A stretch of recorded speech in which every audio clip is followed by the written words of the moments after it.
lang.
natin sila, ayun pa yung mga pastors na nandito po ngayon. Welcome po natin sila Bishop Jonas Gubing. Welcome po. Welcome po, Bishop. First timer. At yung mga pastora din natin na nandito ngayon, sila Pastora Shirley Roquero. Andiyan po sila, Pastora yan. Welcome po. Salamat po sa Panginoon sa pag-join niyo po sa amin. Welcome din po kay...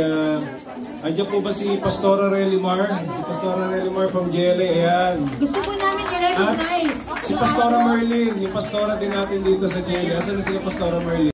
Gusto ko po siyang i-recognize. Mr. Vicky, maraming salamat sa buhay niyo. Alam niyo po ba, ito pong mga pinamimigay po natin ng mga souvenirs. This is all because of Sister Vicky's handwork. Ayan. Purihin po ang panginoon. Ito po ba si Sister Vicky? Sis Vicky. Ayan. Welcome. Maraming salamat sa buhay mo. Ayan. At gusto rin po namin pasalamatan si Sister Lisa at si Sister Cora na talagang nag-dedicate ng kanilang buhay para naman magbigay ng masarap na mga pagkain para sa atin. Palakpakan po natin. Kayo kayo mga taga-Saturday group. Kayo Saturday group. Stand up Saturday group.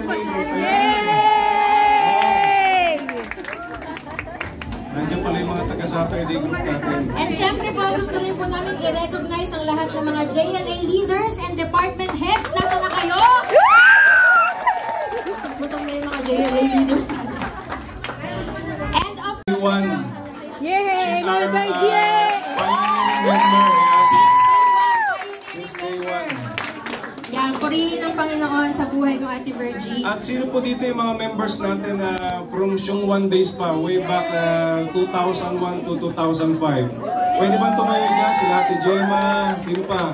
Ate Alma. Ayan, let's recognize one another. Purihin ng Panginoon. Asan po sila? Pwede po bang tumayo yung mga kapatid natin?